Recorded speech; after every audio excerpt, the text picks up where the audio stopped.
আল্লাহ সুবহানাহু ওয়া তাআলা কুরআনুল কারীমের মধ্যে বলেন,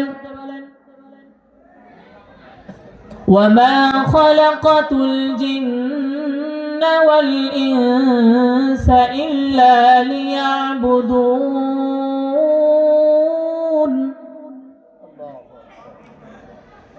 আমি মানুষকে সৃষ্টি করেছি, জিন জাতিকে সৃষ্টি করেছি কেবলমাত্র একমাত্র শুধুমাত্র আমি আল্লাহর ইবাদত করার জন্য।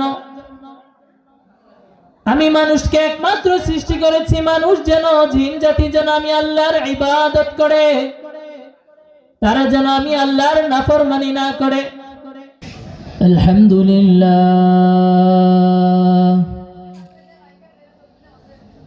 আলহামদুলিল্লাহ নাহমাদুহু ওয়া নাস্তাঈনুহু ওয়া নাস্তাগফিরুহু ونؤمن به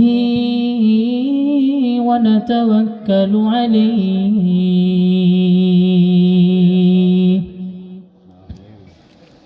ونعوذ بالله من شرور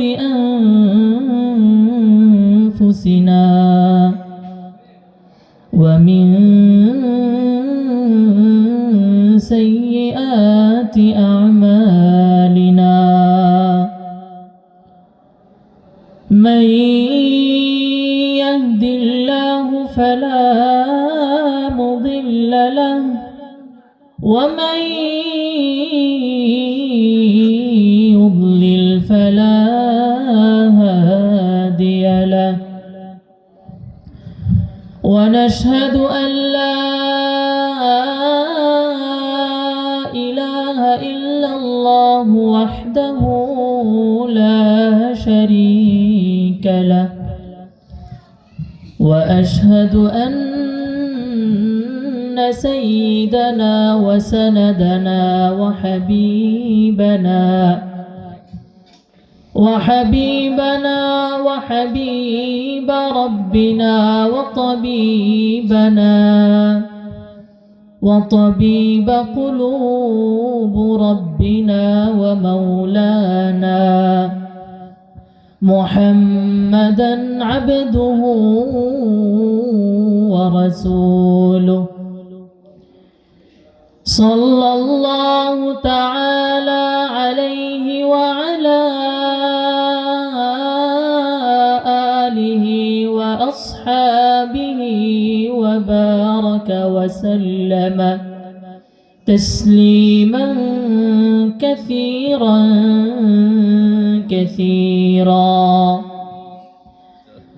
أما بعد، فأعوذ بالله من الشيطان الرجيم. بسم الله الرحمن الرحيم. قل لعبادي الذين آمنوا يقيموا الصلاة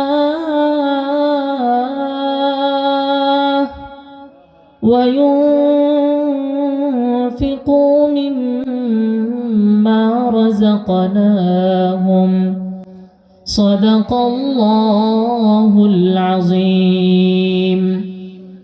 قال النبي صلى الله عليه وسلم: أول ما يحاسب به العبد يوم القيامة الصلاة، أو كما قال عليه الصلاة والسلام.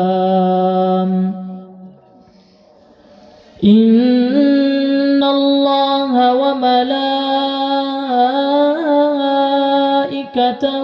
يصلون على النبي، يا أيها الذين آمنوا صلوا عليه وسلموا تسليما. اللهم صل على سيدنا الله اللهم صل على محمد وعلى آل محمد كما صليت على إبراهيم وعلى آل إبراهيم إنك حميد مجيد اللهم بارك على محمد وعلى آل محمد كما باركت على إبراهيم وعلى آل إبراهيم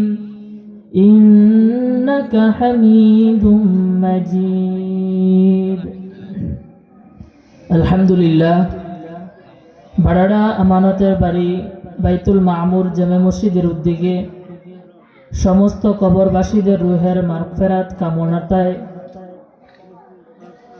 আজকে ৪৪তম বার্ষিক ওয়াজ দুয়ার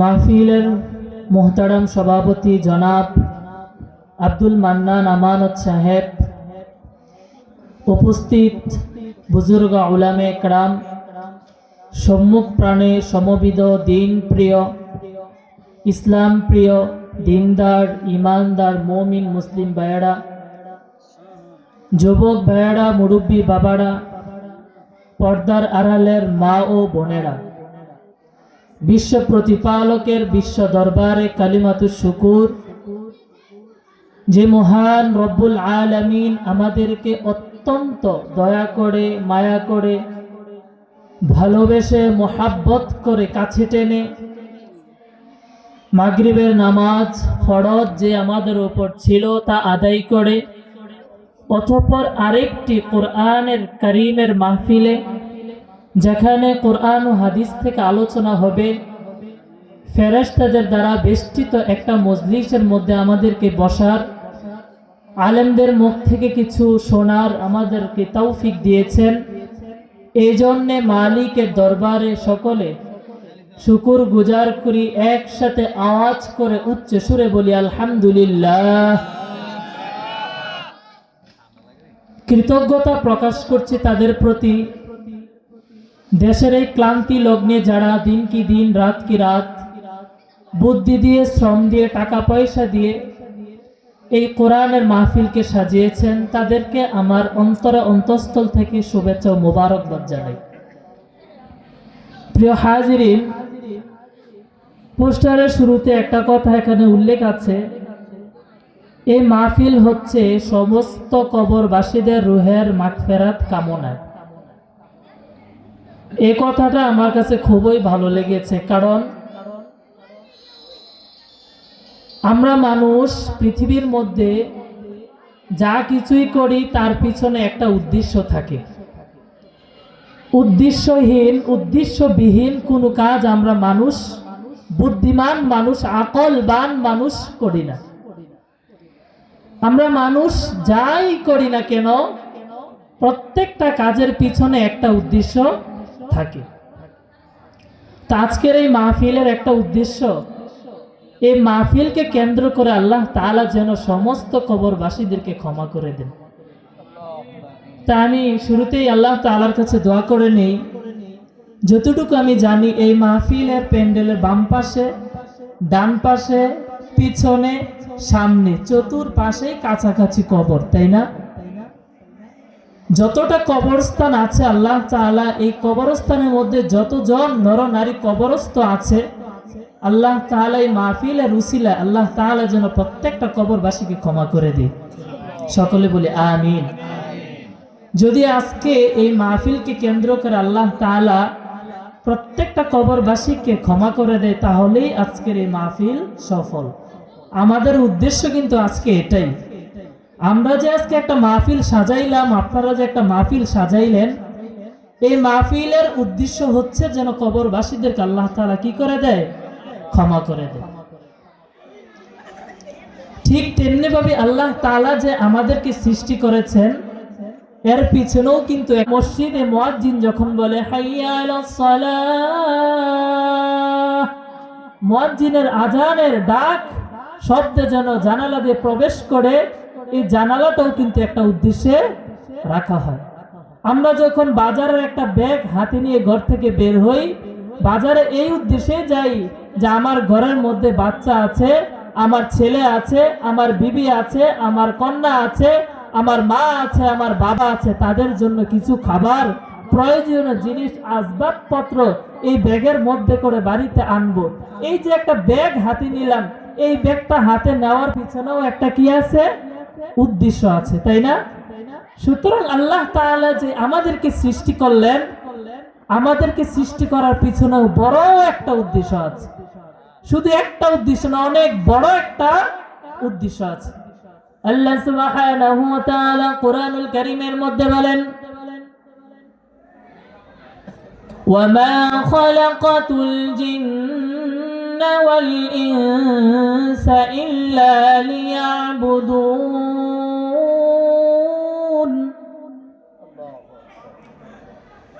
আমি মানুষকে সৃষ্টি করেছি, জিন জাতিকে সৃষ্টি করেছি কেবলমাত্র, একমাত্র, শুধুমাত্র আমি আল্লাহর ইবাদত করার জন্য। আমি মানুষকে একমাত্র সৃষ্টি করেছি, মানুষ যেন, জিন জাতি যেন আমি আল্লাহর ইবাদত করে, তারা যেন আমি আল্লাহর নাফরমানি না করে। আল্লাহ সুবহানাহু ওয়া তাআলা আমাদেরকে সৃষ্টি করেছেন কেবলমাত্র, শুধুমাত্র, একমাত্র কার ইবাদত করার জন্য? কার ইবাদত করার জন্য? আল্লাহর ইবাদত করার জন্য। এখানে একটা প্রশ্ন থেকে যায়, আপনারা অনেকে করলেও পারতেন, হয়তো মনোযোগ কম, এই কারণে প্রশ্নটা আসে নাই। বলতে পারেন, হুজুর, যদি আল্লাহ তাআলা একমাত্র, কেবলমাত্র, শুধুমাত্র আমাদেরকে সৃষ্টি করে আল্লাহর ইবাদতের জন্যেই, তাহলে আমরা খাবো কখন, ঘুমাবো কখন, স্ত্রীদেরকে সময় দিব কখন, আমার পরিবার আছে, পরিবারকে কখন সময় দিব, আমার ব্যবসা বাণিজ্য আছে, আমি ব্যবসা বাণিজ্যতে কখন সময় দিব, যদি আল্লাহ তাআলা ইবাদতের করার জন্য আমাকে সৃষ্টি করা হয়? এই আয়াতের মধ্যে আল্লাহ তাআলা উল্লেখ করেছেন শুধুমাত্র কার ইবাদত করার জন্য? আল্লাহ। তাহলে আমরা বাকি কাজগুলো কখন করব? এর উত্তর অনেক সুন্দর। আমরা যারা মুসলিম, যদি আমরা চাই আমাদের প্রত্যেকটা কাজ আল্লাহ তাআলার ইবাদতে পরিণত করতে পারি, কিভাবে? আমরা যখন রাতের অন্ধকারে শোয়ার জন্য, ঘুমানোর জন্য চোখগুলো বন্ধ করে ফেলি, তখন যদি আমরা ডান কাত হয়ে দোয়াটা পড়ি, আল্লাহুম্মা বিসমিকা আমুতু ওয়া আহইয়া, যদি ঘুমানোর শুরুতে দোয়াটা পড়ে, চোখ বন্ধ করে ডান কাত করে যদি আমরা শুয়ে পড়ি, আর আমাদের শোয়াটা যদি রাসূল সাল্লাল্লাহু আলাইহি ওয়াসাল্লামের সুন্নাত তরিকা হয়ে যায়, তাহলে রাসূল সাল্লাল্লাহু আলাইহি ওয়াসাল্লাম বলেন, যদি তোমাদের শোয়াটা, ঘুমানোটা আমার তরিকা মতো হয়ে যায়, তাহলে আল্লাহ তাআলার দরবারে তোমাদের ঘুমানোটাও ইবাদত হিসাবে কবুল হয়ে যাবে। সুবহানাল্লাহ। যদি তোমরা ব্যবসা বাণিজ্যের মধ্যে সময় দাও, আর ওই ব্যবসা বাণিজ্য যদি আমার শিখানো পথে হয়, রাসূল সাল্লাল্লাহু আলাইহি ওয়াসাল্লাম যেভাবে ব্যবসা বাণিজ্য করার জন্য বলেছেন, মাপে কম দেও না দেওয়ার জন্য বলেছেন, যেভাবে রাসূল সাল্লাল্লাহু আলাইহি ওয়াসাল্লাম ব্যবসা করতে বলেছেন, আর ওই ব্যবসাটা যদি রাসূল সাল্লাল্লাহু আলাইহি ওয়াসাল্লামের শিখানো পন্থায় হয়ে থাকে, তাহলে ওই ব্যবসাটাও আল্লাহ তাআলার দরবারে আল্লাহ তাআলার ইবাদত হিসাবে কবুল হয়ে যাবে। সুতরাং আমি বলতে চাচ্ছি, মুমিন যে যখন যাই করুক না কেন, যদি মুমিনের প্রতিটা কাজ রাসূল সাল্লাল্লাহু আলাইহি ওয়াসাল্লামের দেখানো পথে হয়ে থাকে, যদি রাসূল সাল্লাল্লাহু আলাইহি ওয়াসাল্লাম যেভাবে কোরআনকে ব্যাখ্যা করে গিয়েছেন, কোরআন সুন্নাহ অনুযায়ী যদি আমাদের প্রত্যেকটা কাজ হয়ে যায়, তাহলে আমাদের জীবনের ঘুম থেকে, যখন ঘুম থেকে উঠব এবং পরবর্তী ঘুমানো পর্যন্ত প্রত্যেকটা কাজ যদি কোরআন সুন্নাহ অনুযায়ী হয়, তাহলে আমাদের সারাটা জীবন ইবাদত হিসাবে আল্লাহ তাআলা কবুল করে নেবেন। শুধু তাই না, আমাদের মধ্যে একটা কাজ আছে সারা দিনের মধ্যে, যেটা আমরা একটু অন্য চোখে দেখি, তা হলো বাথরুমে যাওয়া, তাই না? আমরা নিজেদের হাজত সারি না বাথরুমে গিয়ে, টয়লেটে গিয়ে? রাসূল সাল্লাল্লাহু আলাইহি ওয়াসাল্লাম বলেন, তোমরা যখন বাথরুমে প্রবেশ করো, ওই বাথরুমে প্রবেশ করাটাও যদি আমার শিখানো পন্থা হয়ে থাকে, এই বাথরুমে যাওয়াটা আসাটাও ইবাদত হিসেবে কবুল হয়ে যাবে। আল্লাহু আকবার, কত বড় সওয়াবের কাজ! আল্লাহ সুবহানাহু ওয়া তাআলা কুরআনুল কারীমের এক আয়াতের মধ্যে বলেন, ইন্নানি আনাল্লাহু লা ইলাহা ইল্লা আনা ফা'বুদনি ওয়া আকিমিস সালাতা লিযিকরি। ইন্নানি আনাল্লাহ, নিশ্চয়ই আমি আল্লাহ, লা ইলাহা ইল্লা আনা ফা'বুদনি, আমি ছাড়া কোনো ইলাহ নেই, সুতরাং তোমরা একমাত্র আমারই ইবাদত করো। ওয়া আকিমিস সালাতা, এবং তোমরা নামাজ প্রতিষ্ঠা করো, লিযিকরি, শুধুমাত্র আমার স্মরণের জন্য। আল্লাহ তাআলা বলেছেন, আয়াতের শেষ শব্দ আল্লাহ তাআলা বলেছেন ওয়া আকিমিস সালাতা, তোমরা নামাজ প্রতিষ্ঠা করো, নামাজ প্রতিষ্ঠা করো। নামাজ সম্পর্কে পূর্ব আমার যে হুজুর বয়ান করেছেন, হুজুর অনেক সুন্দর আলোচনা করেছেন। এই যে নামাজ প্রতিষ্ঠার কথা বলা হয়েছে, এই নামাজের কথা আল্লাহ পাক রব্বুল আলামিন কোরআনের মধ্যে একবার, দুইবার, তিনবার বইলা থামেন নাই, বরং আল্লাহ তাআলা নামাজের কথা কোরআনের মধ্যে 82 বার বলেছেন। কয়বার? গুরুত্ব কম দেখে নাকি বেশি দেখে? কম দেখে নাকি বেশি দেখে? বেশি দেখে। নামাজের গুরুত্ব অনেক। আমি নামাজ প্রতিষ্ঠা করতে গিয়ে দুইটা বিষয়ের সম্মুখীন হয়েছি।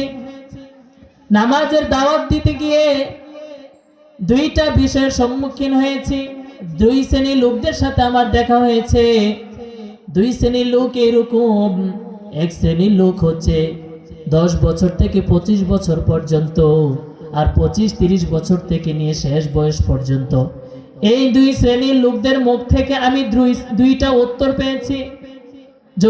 যখন আমি কোনো যুবক ভাইদেরকে নামাজের জন্য দাওয়াত দিয়েছি, যখন মসজিদের উদ্দেশ্যে আমি রওনা হলাম, পথের মধ্যে কোনো যুবকের সাথে যখন আমার দেখা হয়, যখন আমি বললাম ভাই আসেন মসজিদে একসাথে নামাজ আদায় করি, তখন যুবকের মুখ থেকে এমন এক ভয়ঙ্কর উত্তর আসলো, যা মুসলমান হিসেবে আমিও শুনতে প্রস্তুত না, আপনারাও শুনতে প্রস্তুত না। যুবক উত্তর দিল, হুজুর, আমি যে শরীরের মধ্যে কাপড় চোপড় পরিধান করে আছি, আমার প্যান্ট, আমার যে ট্রাউজার আছে, ওই প্যান্ট, আমার ট্রাউজার, আমার লুঙ্গিটা নাপাক। নাউজুবিল্লাহ। দেখবেন আপনি নামাজে যাওয়ার সময় যখন কোনো যুবককে নামাজের জন্য আদেশ করবেন, আসো না একসাথে নামাজটা আদায় করি, আমি প্রায় সময় অনেকের কাছ থেকে, এই এলাকার অনেক যুবকের মুখ থেকে আমি সকানে শুনেছি, আমাকে উত্তর দিয়েছে, ভাই আমার প্যান্টটা তো কি নাপাক। নাউজুবিল্লাহ। মুসলমানের সন্তান আমি, মিয়া আপনি মুসলমানের সন্তান, মুসলিম দেশে জন্মগ্রহণ করেছেন, মুসলিম পরিবারে জন্মগ্রহণ করেছেন, মুসলিম মায়ের গর্ভে জন্মগ্রহণ করে আপনি সারাদিন আপনার শরীরের মধ্যে নাপাক প্যান্ট, নাপাক ট্রাউজার নিয়ে আপনি কিভাবে চলাফেরা করেন? বিবেকের মধ্যে আপনার বাধা দেওয়ার কথা ছিল।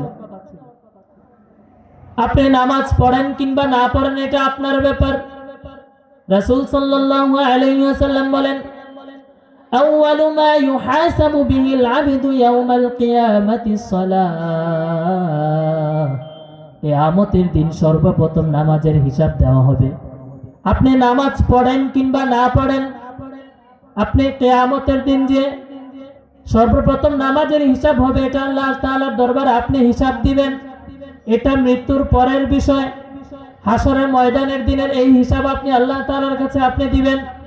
যদি আপনার শরীরের মধ্যে ইচ্ছাকৃতভাবে নাপাক পোশাক নিয়ে ঘোরাফেরা অবস্থায় আজরাইল আলাইহিস সালাতু ওয়াস সালাম যদি হাজির হয়ে যায়, হিসাব ছাড়াই আপনাকে জাহান্নামে চলে যেতে হবে। নাউজুবিল্লাহ। আপনাকে কোনো হিসাব দিতে হবে না, হিসাব ছাড়াই আপনাকে জাহান্নামে চলে যেতে হবে। কিভাবে সারাদিন একটা প্যান্ট পরছে এত টাইট, বসে ফরসাপ করা যায় না, তাকে কিভাবে পবিত্র রাখবে? এমন একটা টাইট প্যান্ট পরে বসে যে ফরসাপ করবে এই সুযোগই তো থাকে না, এই ফেসিলিটি তো তার এই প্যান্টের মধ্যে নাই। সে দাঁড়ায় ফরসাপ করতে হয়। বর্তমান যুবকদের মধ্যে এটা বিশেষভাবে আমি খেয়াল করছি, এই বিষয়টা সবাই খেয়াল করে, সবাই করে থাকে এই বিষয়টা। আমি যদি দাঁড়ায় ফরসাপ করি অবশ্যই আমার ছিটাফাটা আমার প্যান্টের মধ্যে পড়বে, আমি চাইলেও ওই অবস্থা আমাকে পবিত্র রাখতে পারবো না। যদি কোনো যুবক ইচ্ছাকৃতভাবে শরীরের মধ্যে নাপাক নিয়ে ঘোরাফেরা করে, রাসূল সাল্লাল্লাহু আলাইহি ওয়াসাল্লামের হাদিসের দিকে তাকালে দেখা যায় কবরের অধিকাংশ আযাব এই নাপাকির জন্য হবে। গ্রামের মধ্যে যারা গরু ছাগল লালন পালন করেন খুব সাবধানতার সাথে লালন পালন করতে হবে, কারণ কবরের আযাব কেবলমাত্র শুধুমাত্র এই নাপাক শরীর নিয়ে ঘোরাফেরা করার জন্য হয়ে থাকে। বেশিরভাগ আযাব এই নাপাক শরীর নিয়ে ঘোরাফেরার কারণে কবরের মধ্যে আযাব হয়। যুবক ভাইয়েরা, আপনাদেরকে আমি বলবো নামাজ অবশ্যই পড়তে হবে। শুধু যুবক না, যারা আমরা মুসলিম আছি, ঈমান আনার পর আমাদের উপর যে নামাজ ফরজ হয়েছে এই নামাজ আমাদেরকে অবশ্যই পড়তে হবে। আর নামাজ পড়ার জন্য একটা শর্ত হচ্ছে শরীর পবিত্র রাখা, কাপড় চোপড় পবিত্র রাখা। আর আমরা কখন মরে যাব তা জানি না, নামাজ তো অবশ্যই পড়বো, যদি তারপরে শয়তানের ধোঁকায় পড়ে না পড়ি কমসে কম আজকের মাহফিল থেকে ওয়াদা করে যাবেন শরীর যেন কখনো নাপাক অবস্থায় না থাকে। আর মুরব্বীদের থেকে নামাজের জন্য আদেশ করলে কেমন উত্তর আসে? আমি এমনও মাহফিলের মধ্যে উপস্থিত হয়েছিলাম যে হুজুরদেরকে চায়ের জন্য একটা ব্যবস্থা করা হয় না, চায়ের জন্য যে ওই দোকান থেকে হুজুরদের জন্য একটু চা আনবেন। হ্যাঁ, মাহফিলে সারাদিন হুজুরা যায় একটু চা পান করে, গরম পানি চা পান করে, একটা দোকান কিন্তু নির্দিষ্ট করে দেওয়া, তাই না? আমি এমনও মাহফিলে গিয়েছিলাম, এমন দোকান থেকে চা আনতেছে যে দোকানের মধ্যে একটা টিভি এত সাউন্ড দিয়ে লাগাই রাখছে, মাইকের ওয়াজ যে ওই দোকানের মধ্যে ঢুকবে কোনো সুযোগ নেই। এমন দোকানের মধ্যে জায়সারা কমিটির একজন লোক সুযোগ করে দিছে যে এই দোকান থেকে তোমরা যা চা আনবা। আমি যাওয়ার পথে দেখলাম যে দোকান থেকে চা নিয়ে মাহফিলের প্যান্ডেলে আসতেছে, ওই দোকানের মধ্যে একটা টিভি লাগানো, নাচ গান এমন বাজে, এমন সাউন্ড দিয়ে লাগাই রাখছে, মাহফিলের কোনো আওয়াজ ওই দোকানের মধ্যে ঢোকার সুযোগ নাই। এবং কি এটা এই গ্রামের, আমি এটাও বলে দিলাম এটা কোন গ্রামের, এটা এই গ্রামের। এটা ভালো লক্ষণ নয়, এটা মোটেও ভালো লক্ষণ নয়। আর বর্তমান জমানার মধ্যে তো দেখা যায় অনেকে বলে যে নামাজ লাগে না, নামাজ লাগে না। আমার সাথে আমি যখন কিতাবখানায় মাওলানা লাইনের 3য় বর্ষ কি 4র্থ বর্ষ পড়াশোনা করি, আমি উত্তরায় তখন পড়াশোনা করি, রেল লাইন দিয়ে হাঁটার পথে একজন ভাওয়ালের সাথে দেখা। কিসের সাথে? যারা গান গায় না গান, বাউয়াল কয় বাউয়াল, ওনার সাথে দেখা। তখন আমি এত বড় না, তো তিনি আমাকে ধরছে, ধরে বলে হুজুর আপনারা যে নামাজ পড়েন এই নামাজের তো প্রয়োজন নাই। আমি বললাম কেন? সে কোরআন থেকে আমাকে অনেক সুন্দর একটা দলিল দিছে, কোরআন থেকে দলিল দিছে। আমি প্রথম অবস্থায় তার দলিল শুনে আমি আশ্চর্য হয়ে গেছি, আসলে তো সত্য। সে কোরআন থেকে বলে ওয়া'বুদ রাব্বাকা হাত্তা ইয়াতিয়াকাল ইয়াকিন। ভেঙ্গে ভেঙ্গে বললে আপনারা বুঝবেন। ওয়া'বুদে, এখানে আল্লাহ তাআলা আদেশ করতেছেন ওয়া'বুদে, তোমরা ইবাদত করো, রব্বাকা তোমার রবের, হাত্তা ততক্ষণ পর্যন্ত, ইয়াতিয়াকাল ইয়াকিন ইয়াকিন আসা পর্যন্ত। উনি আমাকে ব্যাখ্যা দিছে যে আমি এই কারণে নামাজ পড়ি না যে আল্লাহ তাআলা কোরআনুল কারীমের মধ্যে তো বলেছেন ওয়া'বুদ রাব্বাকা হাত্তা ইয়াতিয়াকাল ইয়াকিন, ইয়াকিন বিশ্বাস তোমার রবের উপর আসা পর্যন্ত নামাজ পড়ো, ইবাদত করো। সুতরাং আমার ইয়াকিন চলে আসছে আল্লাহ তাআলার প্রতি, বিশ্বাস চলে আসছে আল্লাহ তাআলার প্রতি, এই জন্য আমি আর নামাজ পড়ি না। আমি আয়াতের অর্থ শুনে চিন্তা করলাম সত্যই তো, কিন্তু এই আয়াতের মধ্যে শেষের অংশে যা আছে ইয়াতিয়াকাল ইয়াকিন, ইয়াকিন অর্থ বিশ্বাস, এটা আমরা সবাই জানি না? ইয়াকিন অর্থ বিশ্বাস। তো এখানে এটা উল্লেখ আছে যে ইয়াকিন আসা পর্যন্ত, বিশ্বাস আসা পর্যন্ত তোমরা আল্লাহ তাআলার কি করো? ইবাদত বন্দেগী করো। কিন্তু এই জায়গায় ইয়াকিন অর্থ কি না? ইয়াকিন না। যদি আমাকে সেই প্রশ্নটা না করে আপনাকে উত্তর দিত, কোনো গায়রে আলেমকে উত্তর দিত, আপনি বিশ্বাস করে নিতে বাধ্য হতেন। এখানে ইয়াতিয়াকাল ইয়াকিন অর্থ মৃত্যুর আগ পর্যন্ত। কোন আগ পর্যন্ত? মৃত্যুর আগ পর্যন্ত। ওয়াবুদ রাব্বাকা হাত্তা ইয়াতিয়াকাল ইয়াকিন, তোমরা তোমার রবের ইবাদত করো মৃত্যুর আগ পর্যন্ত। সে আমাকে বুঝাইছে ইয়াকিন, বিশ্বাস আসা পর্যন্ত। কেমন ধোকানা যদি খেতাম যদি আমি আয়াতের অর্থটা না জানতাম। ঠিক বর্তমান সমাজে কিছু মাজার পূজারী মানুষ আছে যারা এই নামাজ পড়ে না, নামাজের ধারে কাছেও নাই, এবং কি নামাজ যেন না পড়ে এর জন্য রাস্তায় হেঁটে হেঁটে এটার দাওয়াত পৌঁছায়। এই দাওয়াত আমার কানেও পৌঁছেছিল। সুতরাং আপনারা যদি নাও বুঝেন, যদি কোনো বিষয় খটকা লাগে কারোর কথায়, অবশ্যই আশেপাশে যারা আলেম আছে, আপনার নিকটস্থ যে মসজিদের মধ্যে ইমাম সাহেব আছে, তাদেরকে জিজ্ঞাসা করে এই বিষয়গুলো আপনারা জেনে নেবেন ইনশাআল্লাহ। এই নামাজ আমাদের জীবনে প্রয়োজন আছে কি নাই? আছে। এই নামাজ আমাদের জীবনের একটা বড় অংশ। আমরা যখন মরে যাব, এই নামাজই পারবে আমাকে রক্ষা করতে। যখন একজন মানুষকে আমরা কবরের মধ্যে শোয়াইয়া চলে আসি, তখন আকাশ হতে একটা গায়েবী আওয়াজ আসে। ওই মৃত ব্যক্তিকে ডাক দিয়ে বলে, ও মৃত ব্যক্তি, ও আল্লাহর বান্দা, যে দুনিয়ার মধ্যে তুমি স্ত্রী, ভাই, বোন, মা, বাবা, আত্মীয় স্বজনদের জন্যে, তাদের ভালোবাসা মোহাব্বত পাওয়ার জন্যে এত কিছু করেছো, আমার নাফরমানি করেছো, নামাজ ছেড়ে দিয়েছো, ঘুষ খেয়েছো, হালাল টাকা উপার্জন করা নয়, আজকে তুমি তাদের দিক তাকায় দেখো, তোমাকে নির্জন অন্ধকার কবরের মধ্যে ফালাইয়া একলা রেখা তারা চলে গেছে।